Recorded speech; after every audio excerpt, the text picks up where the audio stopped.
If, during the webcast, you have any questions for our presenter, please enter them into the questions window located on the GoTo Training interface at any time. Please note that this webcast is being recorded and a copy of the slides and recording will be available for viewing later today. This can be found on the SANS registration page. And with that, I'd like to hand the webcast over to Anurag. Thanks, Sam, and welcome everyone to this webcast. I see a number of people have joined in from across the region. So good morning, afternoon, and evening, depending on where you are. First, I actually want to thank you all for taking time on a working day and attending this talk, this webcast. All of us in cybersecurity, we stay busy, and most of us have been busy through the COVID-19 period. And so have our adversaries. The adversary activity has not gone down.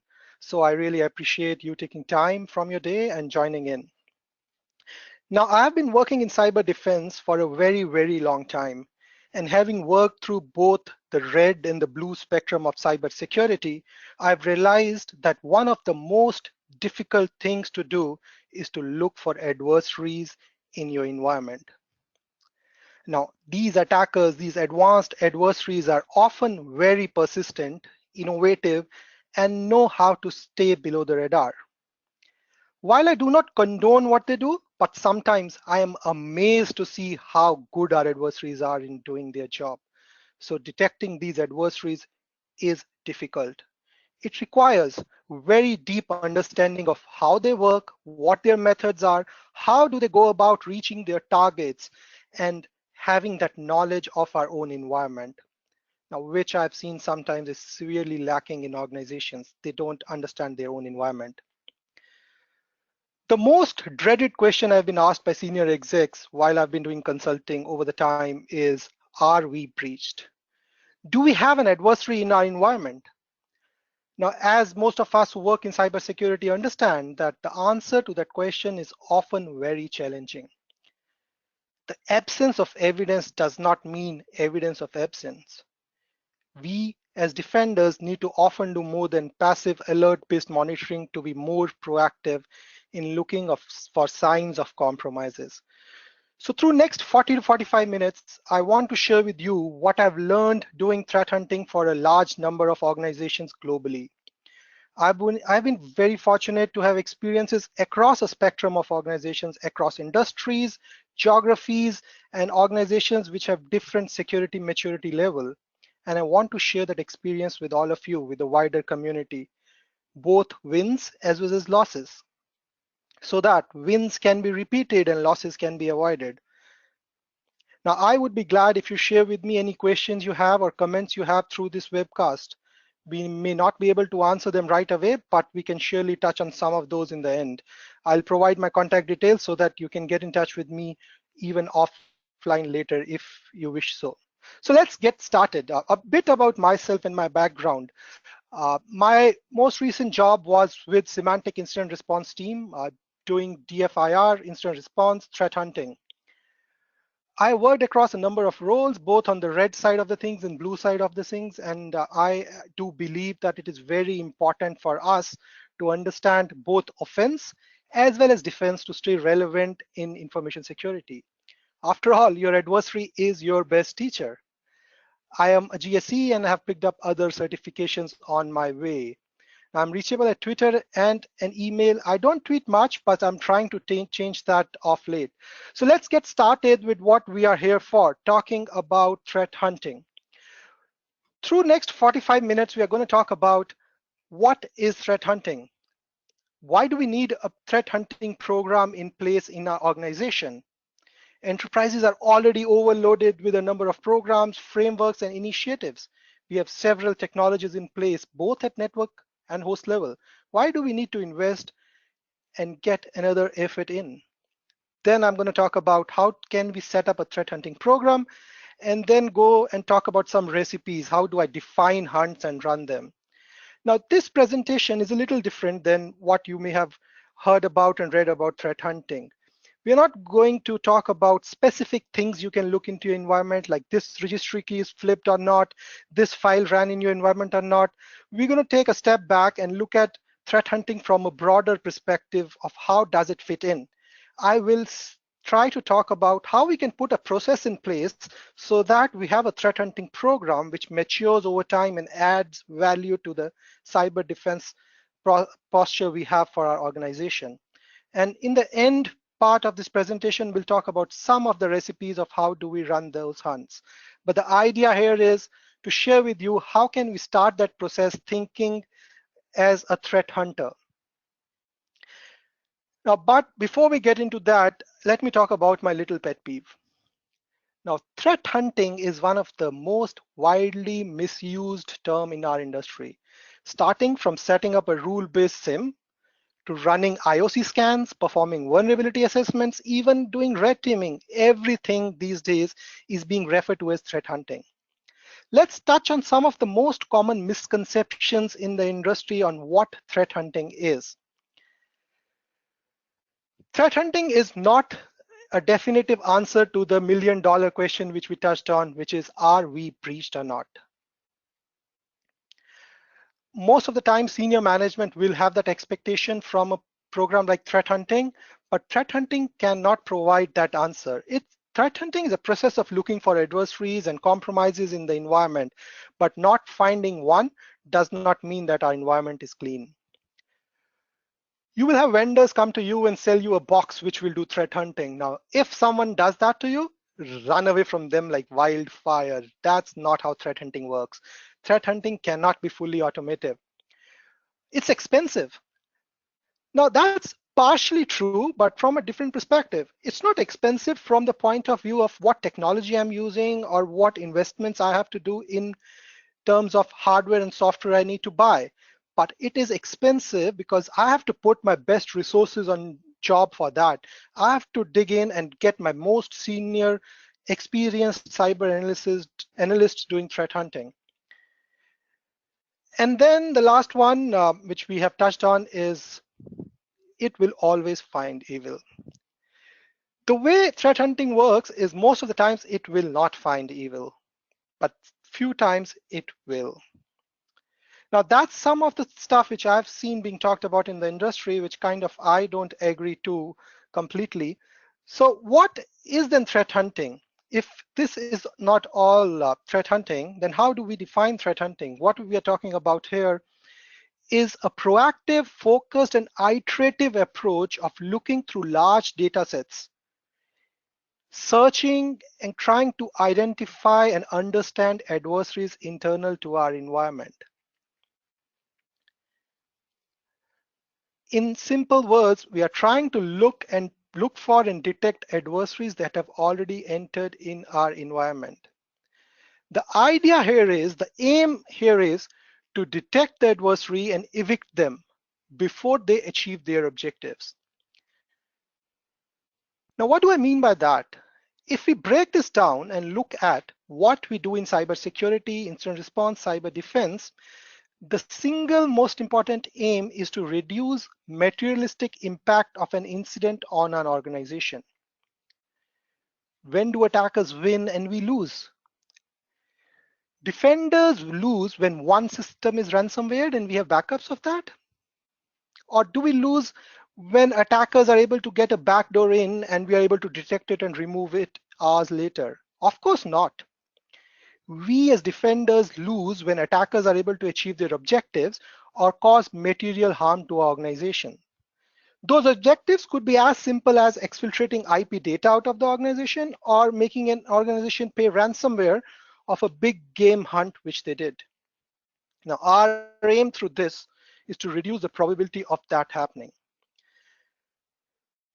Threat hunting is complex. It takes time, it takes effort. And if threat hunting is complex and may not even ask that million-dollar question of are we compromised or not, why do we need that?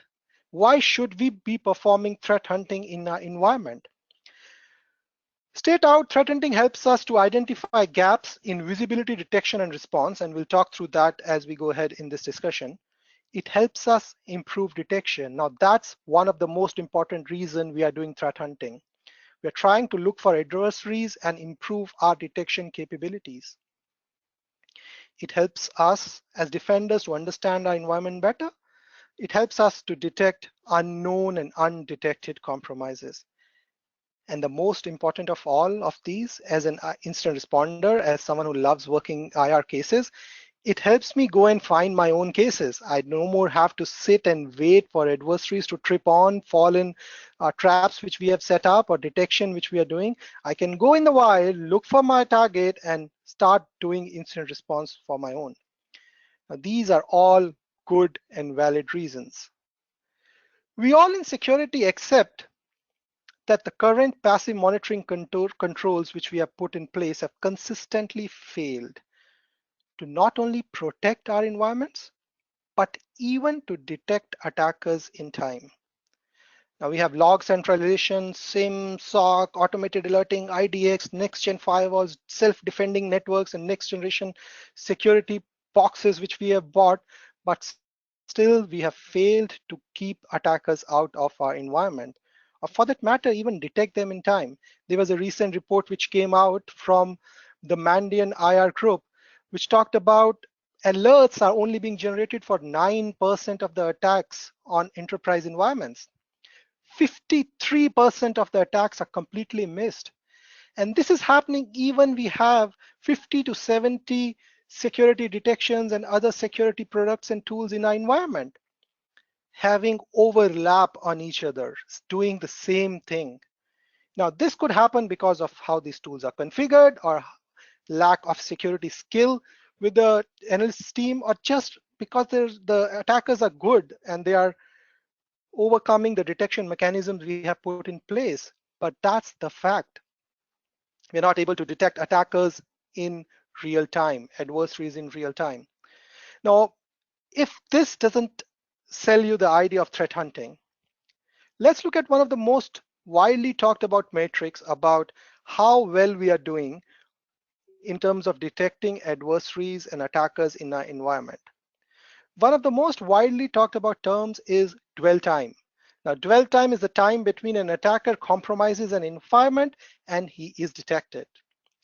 Looking at what source you're looking at, you will find that this time is in weeks or months.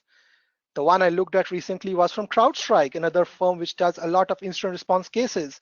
According to them, the dwell time is 95 days. 95 days of unabated access by an adversary in your environment. Now that number keeps changing, and off late that number has come down, which is a good thing. But off late, attacks like ransomware have increased. And what does an attacker want when he does a ransomware attack in an organization? He wants to get detected. As soon as he pushes ransomware, he wants us to see that the system has been ransomwared so that the organization can pay up. So that's another reason of why this time is going down. Now, why is this happening? Because attackers are getting better. Now, I don't mean to say that defenders are not getting better. We are getting better at detecting advanced attacks, but that detection gap seems to still be there. While we are trying to improve our detections, attackers are improving their evasion capabilities. Through a threat hunting program, we are trying to reduce this detection gap so that we can detect adversaries in time before they reach their objectives. But you already have a lot of things in place in your organization. You already have a security monitoring capability. You may even have an incident response capability. So how does threat hunting fit in that?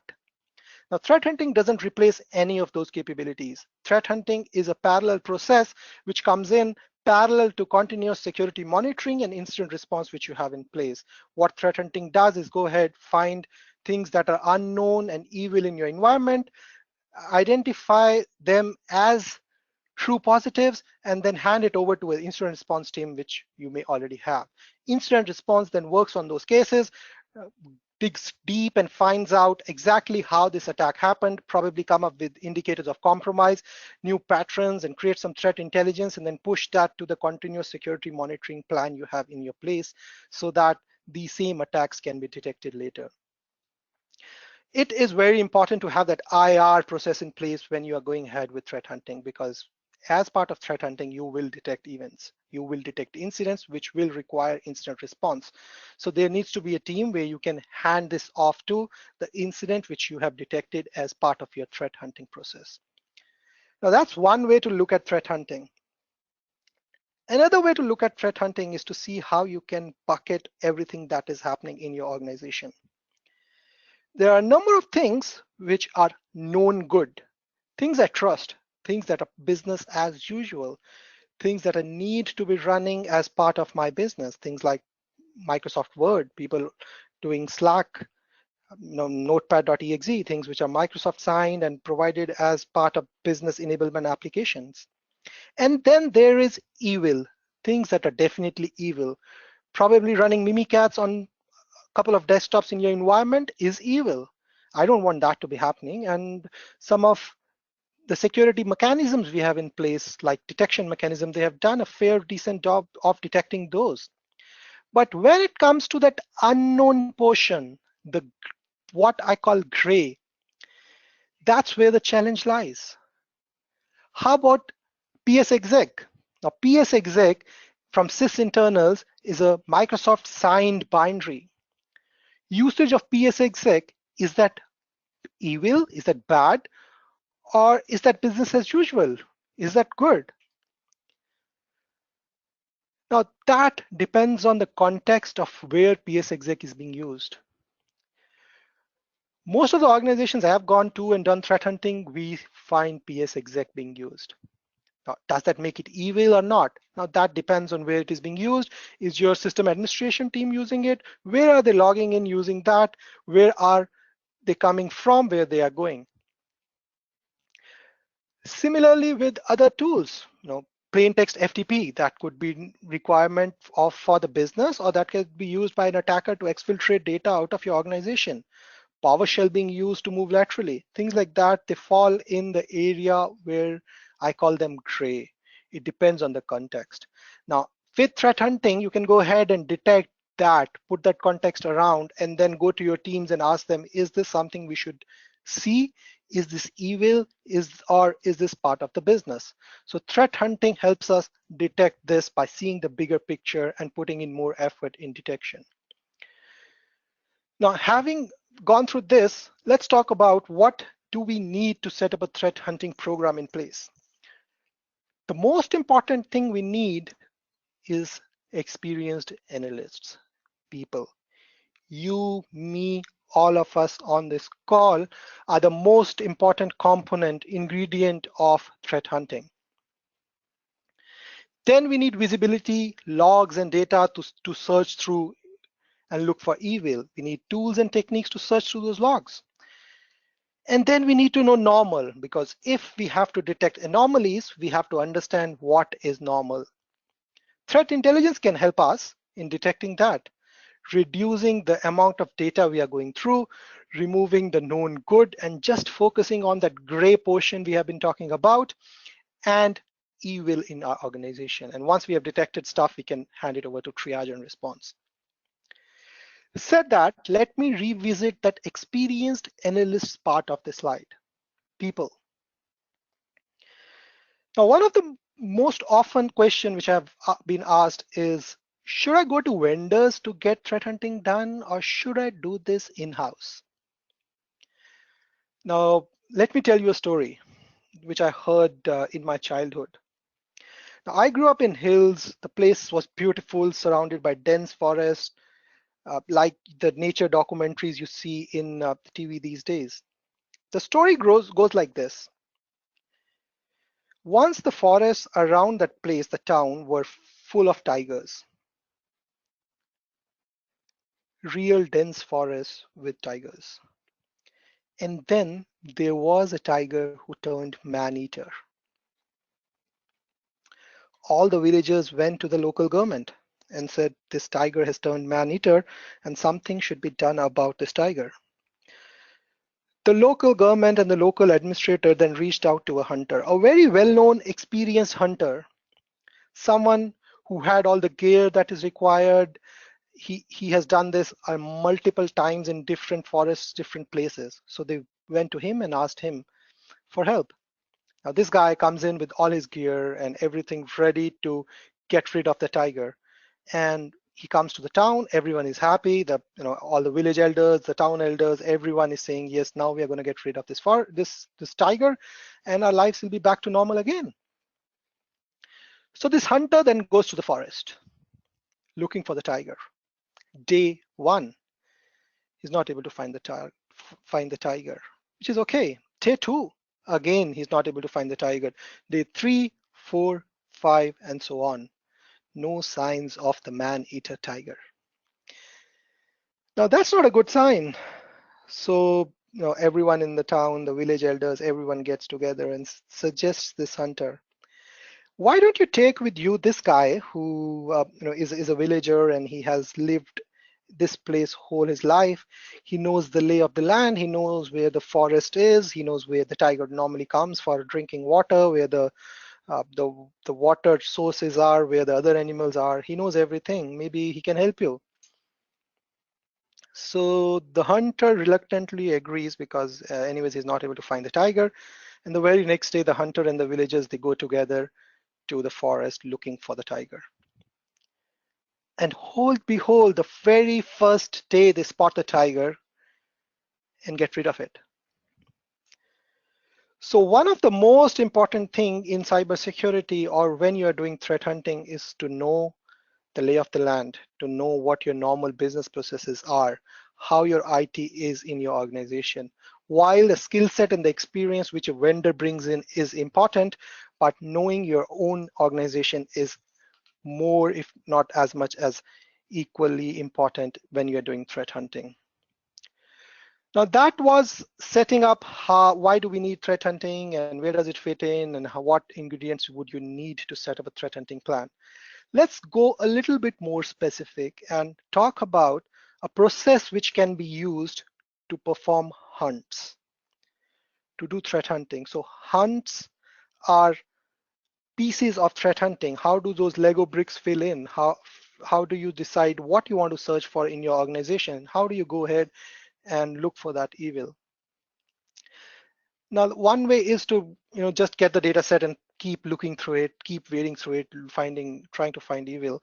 But this way of doing things is a little more structured, and that's why I like this, and I suggest you also consider this to perform threat hunting. So we're going to go through this 5-stage process a number of times from here on. Next 20 minutes, 25 minutes, we're going to talk through this again and again. Let's walk through this the very first time. The process starts with forming a hypothesis or creating a hypothesis. What is an hypothesis? Hypothesis is an assumption, an idea that you're trying to prove or disapprove in your environment. Once you have identified what you're trying to prove or disapprove, you start looking at what will you have to search, what data will you have to wade through to prove or disprove the hypothesis which you have formed. Once you decide this is the data I want to look for, then the question is, how are you going to do that? How are you going to search through that data? How are you going to look through that data looking for what you are looking for? During this process of step 3, you can go ahead and do a lot of enrichment and add context and intelligence to the data set which you are searching through or collected, so that you don't have to go through a larger number of data, or you can focus on a smaller set of data which is gray or evil in your organization. Now that's essentially the 4 steps you will need for that particular hunt. At the end of stage 4, you should be able to either prove your hypothesis, disprove that, or you will have an hypothesis which would remain inconclusive. Once you have done that, then we go ahead and try to automate what we have just done, the 4 steps, so that when next time I want to look for that same evil in my organization, I don't have to go through all the 4 steps again and spend as much time as I spent the very first time. So that is in a 5-step process which can be used to run hunts in your organization. Now I'm going to play this again from a different perspective. I talked about how threat hunting helps you to improve detection, to get better at what you're doing, to understand your environment. So let's see how that can be achieved. I, as an analyst, come up with a hypothesis. Sometimes as simple as an attacker is using registry run keys to maintain persistence in our environment. Now I want data to support or negate this hypothesis. So I want to query all run registry keys in my environment. Now at this stage, two things can happen. Either I have that data available with me in a central repository, or I have a way to do those queries dynamically. Or I have no way to do that. In that case, I have identified a gap in what I can do in my organization, in my IT environment. Now, this could be a different hypothesis, something to do with PowerShell logs, and I have not tuned my logs to collect those PowerShell logs which I want to search for. Now, that is a detection gap which I can improve. So I'm detecting gaps in my environment, options of improvements, places where I can improve my detection game. Now, I have collected that data either by querying the systems or by actually copying the registry hives to a centralized location. Now, how do I search through that? We'll keep talking about this. I can look for unique values. I can do things like long tail analysis, grouping, and we'll touch on this more as we go ahead. And as we do that, we can do enrichment. I can add hash values. I can do Intel lookups. I can go to VirusTotal and do a lookup. I can see what is signed, what is not signed, and so on and so forth. Once I've done that, then I can set an automated process where I am doing collection periodically and doing this enrichment in Intel automatically, and then looking for things that are interesting. Or I'm just looking for new things in my organization. Once I've done this hunt, from here on, I just look for new registry run keys that are being added. So that's the 5-stage process we're going to talk through as we go ahead, and we're going to stay with this process. Let's talk through detail of each step again so that we know what tooling we can use and how we do this each step. Forming a hypothesis. As I said, hypothesis is one of the most important thing in a hunt. That's where the hunt starts. And that is what an experienced analyst brings on table. That comes out of experience and knowledge of an analyst. How well they understand how attackers work, how well they understand their own environment, and can they think of what attackers could be doing in the environment right now. Now, there will be a number of failed hypotheses. You'll have hypotheses which will fail, hunts which will not find evil. Those are opportunities to improve. We talked about a very specific hypothesis. As we go ahead, we'll talk about more wider hypotheses and see how we can break them down to smaller hunts. Now, once you have come up with an hypothesis as your first step, all other steps are now aligned to support or negate this hypothesis. The end result should be either yes, our hypothesis is true, no, there is no evidence to support our hypothesis, or our hypothesis remains inconclusive. Once we have hypothesis, the next step is what data we want to search for to negate or support our hypothesis. Any data that has security value is something we can search, things like flow records, network logs, master file tables, memory dumps, event logs, process listing, all of them are interesting for us as threat hunters. In the specific hypothesis we were referring to, registry hives would be of particular interest. There's a lot of data that is available in your organizations which have security values, so we can look through that data. But how do we do that? How do we search? As we talked about, we can ask the endpoint for specific values, or we can collect and analyze evidence offline. There are a number of scripts available that can be used to do this. Kansa, OSQuery, PSHunt, Cape, all these tools can be used to collect evidence. Then that evidence can be passed offline, pushed into an analysis platform like Elastic, Splunk, or even Excel and CLI can be used to look for evil. This process can be automated so that we are doing an automated periodic collection and can look through that data later. So that's collecting data, passing it, and pushing it into an analysis platform. But how do we look through that data? We will often have a lot of data to look through. How do we search through that? There are a number of techniques which can be used to do that. Some of them are mentioned on the slide: querying, counting, clustering, grouping. What I want to talk more about, and the one which is my favorite, is long tail analysis. Long tail analysis is a stacking technique where you are stacking values based on the frequency of occurrence. So what we do is we collect data from similar systems, systems that have high probability of running same software, connecting to same websites, and essentially people who are doing the similar things. For example, your accounting team. Now, we take that data of what is installed on these machines and plot that on a graph based on the frequency of their occurrence. So that starts to look something like the one we have on the right side of the slide. Here is software which is most common in your organization, things that are installed in, say, 95 to 100% of your machines, things like your AV software, Excel, browsers, Chrome, things which everyone uses. And as we go down this hill, we start reaching a place where now things are getting a little more interesting. Software that is installed in, say, 50, 60% of the machines. And then we reach the tail end of this long tail.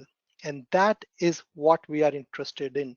Here lies the evil, the dragons which have been hiding in your IT environment, things that are on one or two machines. Why are we interested in this? The way attackers work these days, especially the advanced attackers, are they don't go in and install malware on every machine they can. They target machines they want to install malware on. They put backdoors on some of the machines, or they target high value targets. One of the cases I worked on, this attacker was only targeting the CXO layer, the IT systems, the IT administrators, and the security team of that organization. And that's how attackers work. They just don't want to get detected. So they target only some machines and install the software or the malware they want on only a handful of machines. And that's what we are using against them to detect them. That is what we'll identify when we are looking at these least common occurrences, which should be most interesting for us. We'll look at this technique as we go ahead, and we look at some of the data and how we can use this technique to identify and detect adversary tools on our systems. While we are doing this, hand to hand, while we are searching, we can enrich and add intelligence to the data we have collected. Now, this can be different things. There are a number of things we can do, like adding GeoIP information to IP addresses we have collected, adding domain creation dates to the domain data we have, adding if something is known good, something is signed by Microsoft, something is signed by Apple, things which I trust.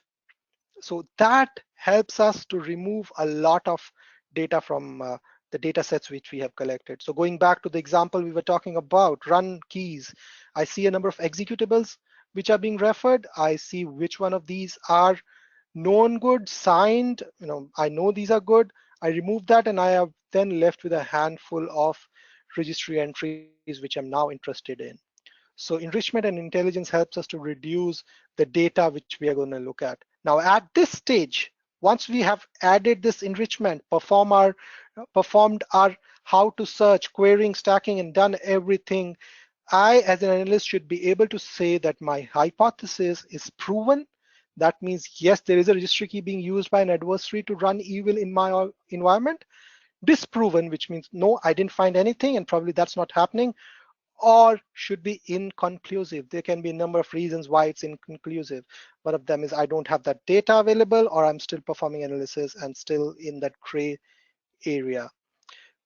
Done this, come up with a conclusion, we can move on and look at how we can automate this process. The golden rule is you hunt once and then you detect it always. You should look at how you can automate this stuff, how you can look at intelligence, add the context and enrichment as a process. But there will be times when you'll not be able to do this. There'll be times when intelligence may not help you, or you can't change the process and make it fully automated. You will still need manual analysis. Now, talking about that, let me take you back to another thing which talked about, which was enrichment and intelligence. And the first bullet, which is using new intel and old data. Now, 3-4 years back, when I started doing threat hunting, I was working with a very experienced and a brilliant incident responder. and we were thinking about how we should be doing threat hunting. And he came up with this quote in one of the discussions, which said, "Threat hunting is nothing but using new intelligence and old data." Now, I find that very interesting. Using new intelligence and old data. Now, that may not complete everything that threat hunting does, but that's a very interesting perspective to take. As we understand how attackers are going ahead and doing their jobs, we are understanding them better, and we are using those techniques to perform threat hunting. In a way, we are trying to reduce the detection gap, which we talked about. So that's another way of looking at what threat hunting is. So that was the 5-step process we talked about. Now I'm going to take a very, very high level hypothesis. We talked about a very specific hypothesis, the one which had, we talked about run keys being used to run malware in your organization. Now I'm going to go ahead and take something which is very high level. And there's a specific reason I'm doing that. What I want to talk through is how do we take a big high level hypothesis, break that down in smaller hypotheses, and then run those hunts. Now, I'm not going very specific and say exactly this is what you should be looking for, but I want to talk through the process and what data we can collect, what kind of analysis we can do, what enrichment we can do, and how should the end result look like. So let's go through this together. So the hypothesis I'm going to work on is based on some intelligence which I received. The intelligence says that a threat actor, which is identified as Black Bear, working in the interest of the Russian government, is targeting my organization. The way these guys work is very typical of how adversaries work. They send well-crafted spear phishing emails to a part of your staff, probably high-profile people, senior execs, and then wait for them to click on a zip file that is sent as an attachment. The users, clicky fingers, they click on that attachment which had a zip file or a JavaScript, runs and downloads a malicious executable from the internet. The malicious executable is then executed as a process on the end user machine, and that malware, that's a malware, a backdoor, which then maintains persistence and talks to a remote C2 server on the internet. Now that's typical of how attacks work. That's a very, very high level hypothesis, but I want to work through that because I want to talk through how we can break this down in pieces and then use that to perform threat hunting. Let's look at this hypothesis and how this would look from an attacker's perspective. An attack is launched. A targeted email is sent with a link or a zip file. The user clicks on that link, that downloads a malware or an executable on the end user system. The malware is then executed. The malware starts persisting and survives reboots across the environment, and then keeps talking to the C2 infra, receives commands and exfiltrates data out. That is how an attacker would look at that attack. But from a threat hunter's perspective, things are a little different. He would look at this and break it down into smaller hypotheses. How would that look like? That would look like something this. He will have hypotheses at each phase. We downloaded from a malicious website. We downloaded a malware. A malware executed on a machine. Is malware persisting on my machine? My system is connecting to a malicious C2 infra. These are the kind of hypotheses a hunter will come up with and then try to prove or disapprove these hypotheses based on the data he can find and the searches he can do. But is this what a hunter is interested in? Or as an hunter, are we interested in something more basic, something more granular? Let me put on the slide that $1,000,000 question, which as a hunter we are interested in. We are interested to know, was any of this evil? At each step, something happened in my environment. Was that evil? So let's go through each of these steps. Let's talk about we downloaded from a malicious website. That's the hypothesis we are working with. What data can we search for? We can search for data like DNS cache, passive DNS, netstat entries, proxy logs, firewall logs, network logs. Anywhere you get the network log, anything that reaches out to internet in your organization is a place where you can search for, looking for evil, looking for signs that a malicious website was used to download something.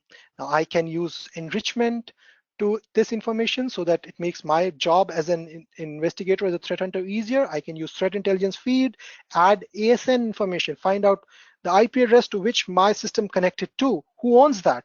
Is that something I can trust? Or look for long domains. Now this one is very interesting. The top 1 million domains from Cisco Umbrella Popularity List. This is a list of domains which are most popular. Now I'm going by an assumption that most popular means less chance of being infected, but that may be false also. But as a hunter, you come up with assumptions and then you work through the data and looking for evil. Now next hypothesis, I may even look for data which falls in that top 1 million. So all this data can be used to enrich the data I have collected and help me in doing the threat hunt. But how do I search? Once I've collected this information and done enrichment, how do I look through that data? So this is an example of how the data would look like. This is a subset of domain cache data collected across the organization. And this is already formatted in a long tail analysis way. So at the top, you see the most frequently visited website in your environment, google.com. Count is 420. As you go down, you see the number starts going down, and in the end you reach where dragons lie, where the evil lies in your organization, things I am most interested in. The way we do long tail analysis is we start from the bottom, from the least occurrence. So from here I start looking at these websites and see this is what I'm more interested in. Looking at this, some of you would have come up with, yeah, that looks evil, or this looks evil, but let me make your job a little easier. As I said, enrichment is our friend. Let me enrich this data with the top 1 million rank taken from the Cisco list. Now I start looking at the tail end of my long tail and see, okay, this website is at 11,000 change mark. This is a common website, but as I go up, I see this website, which is not even existing in the top 1 million websites. And in this specific case, this is what was evil. So that's a way of running hunt. And when you are doing these searches, you'll have probably thousands or millions of these lines, but the bottom line, the process remains the same. Going ahead, talking about execution. The hypothesis is that malware executed on our machine. Let's talk through that. What can we collect? We can collect running processes, command line invocations, shim cache, user assist, prefetch, am cache, am cache, Windows logs. These are all forensic artifacts that should be of interest if we are looking at finding what executed on my machine, what is executing right now, or what happened in the past. Some of these are more interesting than others. For example, AM cache would give me SHA-1 value, so I can do lookups based on that. Command line is another very interesting thing. Are you able to see what command line arguments are being passed to processes that are running in your organization? Now that becomes very, very interesting when we talk about living off the land techniques and look at what attackers are using these days. Things like attackers are using cmd.exe, PowerShell, WMI. Unless you exactly know what the attacker ran, it's very difficult to say this is evil or this is known good. So we can collect all this, pass them into an analysis platform as we talked about, and then add our enrichment information. Once we do that, we come up with something like this. Now, I have not added that enrichment information here because that makes our job pretty easy. But looking at this, going from the bottom to the top, can you look at this data and see which of these processes look evil, or which of these would you be more interested to look through and add enrichment and have a second look on? As I said, we start from the bottom, the tail end of our data.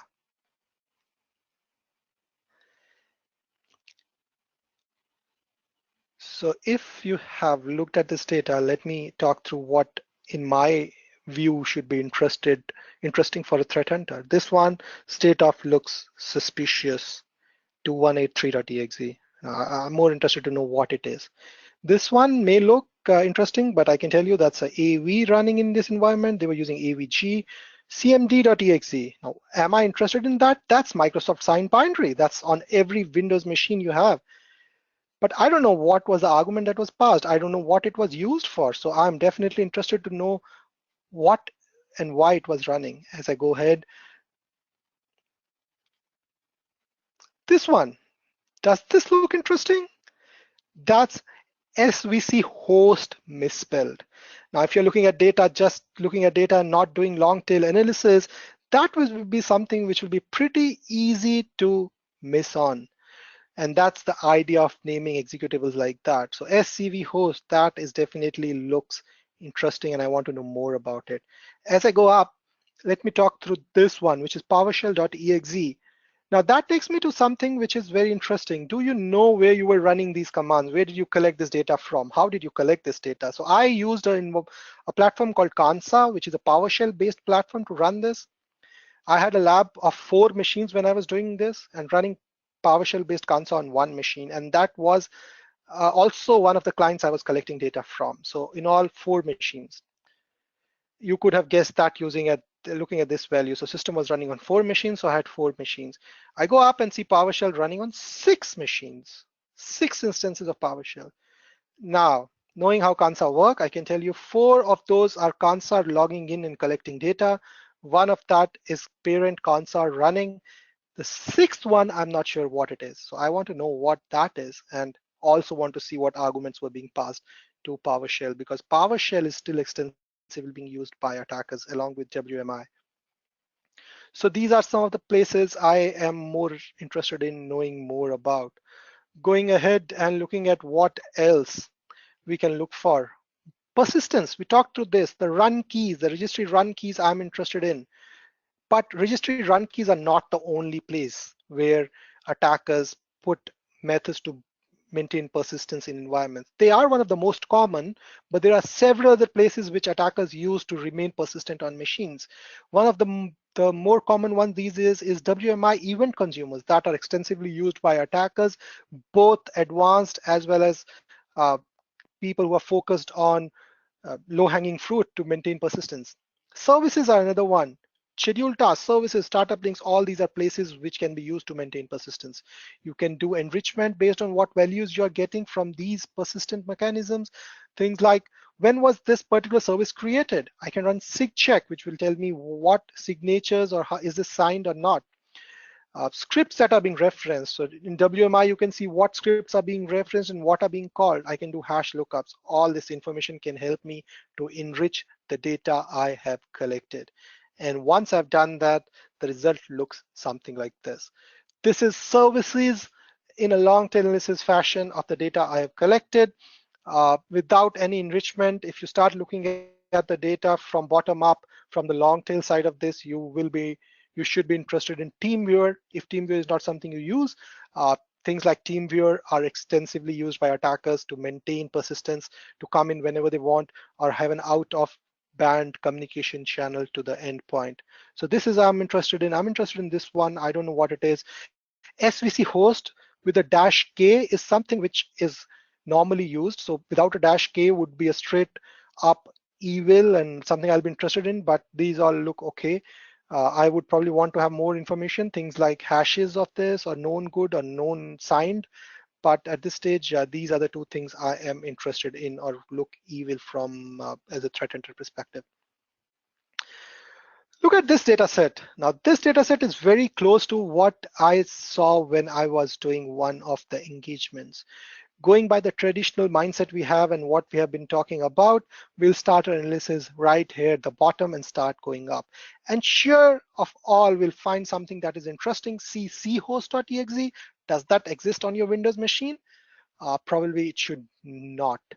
And going up, I see BitTorrent. Is that allowed? Should you be using that? Again, a BitTorrent, CCleaner. CCleaner is often used to delete stuff, remove evidence. Now, some of these may be allowed. Some of these may fall in that gray part which we have been talking about.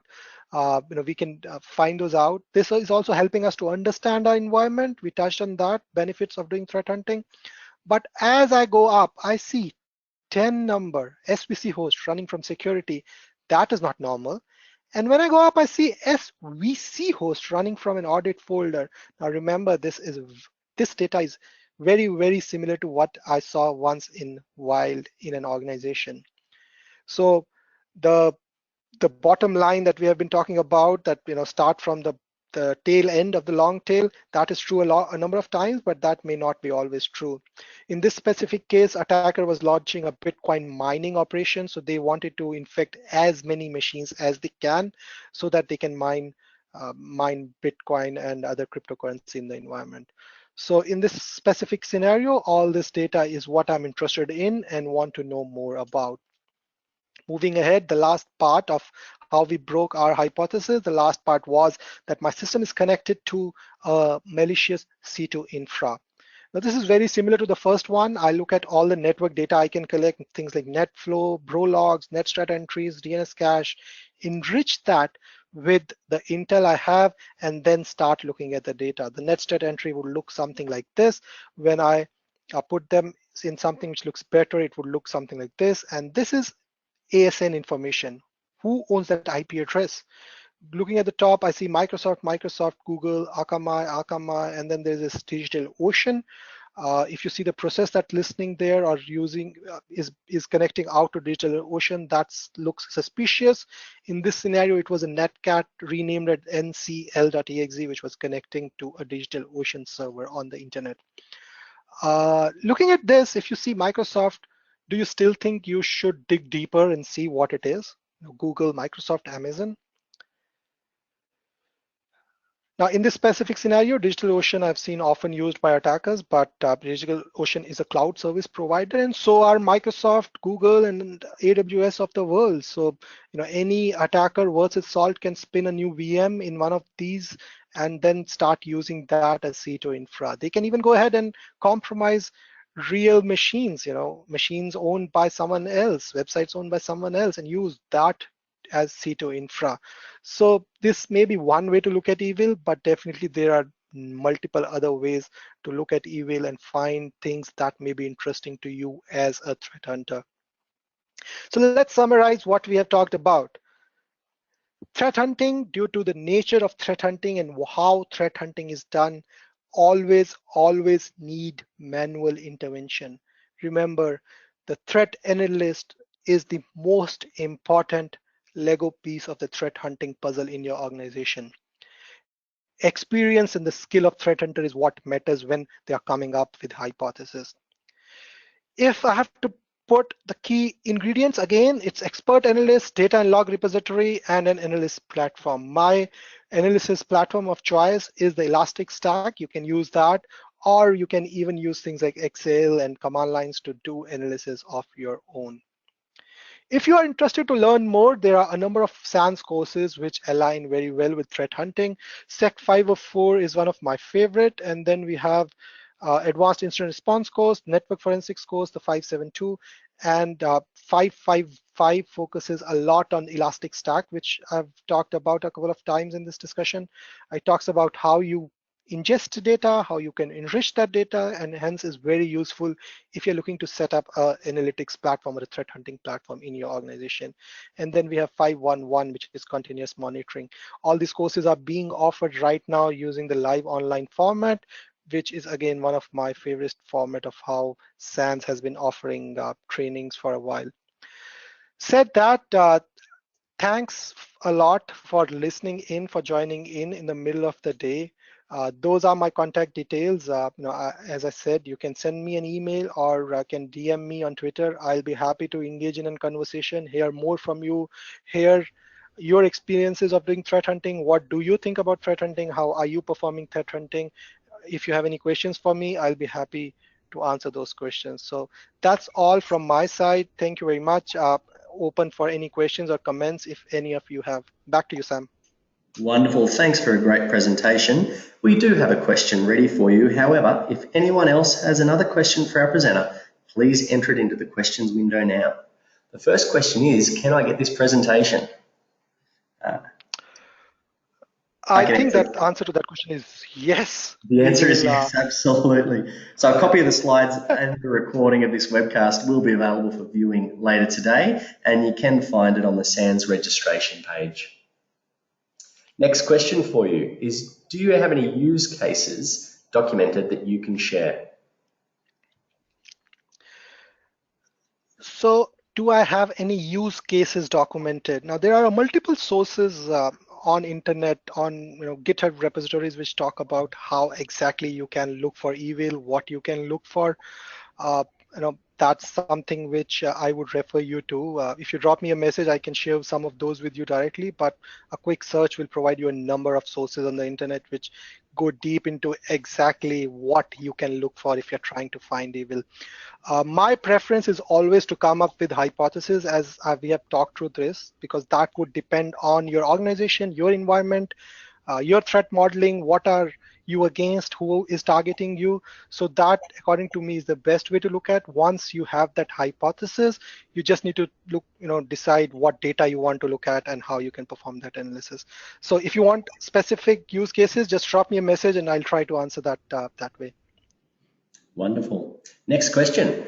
What are your recommendations for ways to use digital signatures to help find potential malware from all of the various processes running on a system under investigation?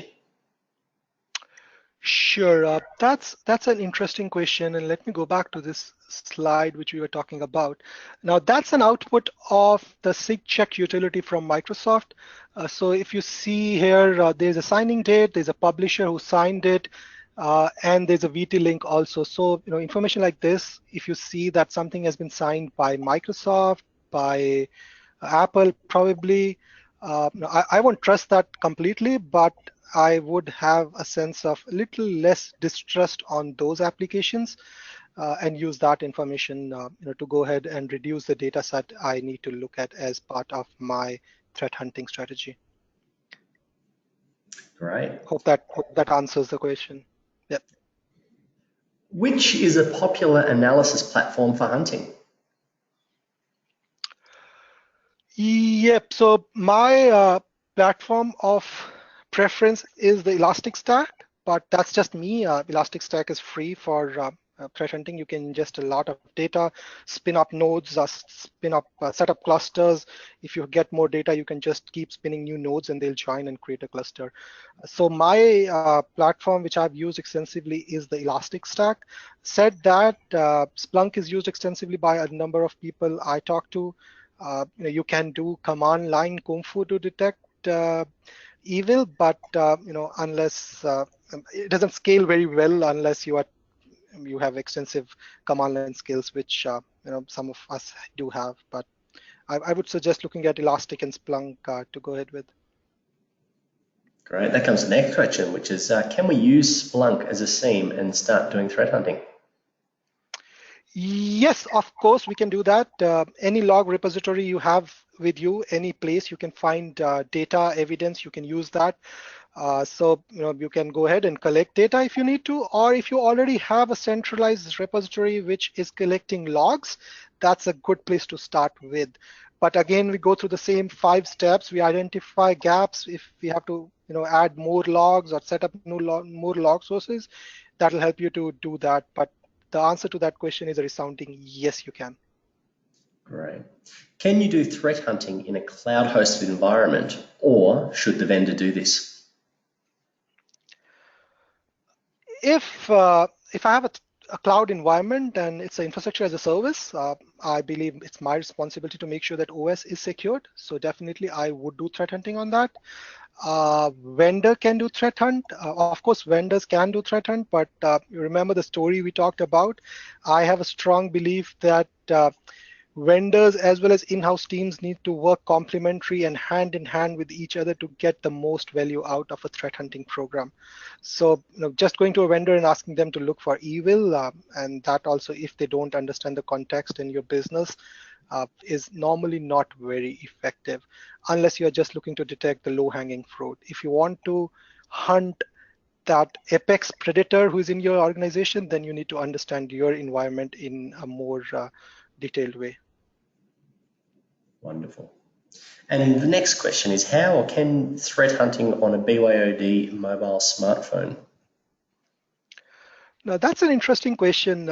If you have a threat model where you think that the mobile phones can be compromised, and that's something we're after, you need to look at different tools that are available, different tools that you can put on mobile phones. You can use that. Or the other way to do that, which I've I've seen happening is if you believe a smartphone is compromised, you just take it off the 3G, 4G network and just put it on a wireless network and then start looking at the network traffic that is going from that smartphone and then see if you can detect evil on that. So BYOD, bring your own device, does bring in a number of challenges, both from the process perspective as technical as well as technology perspective. Wonderful. Is the best threat hunting methodology to partner internal hunter with an external vendor hunter?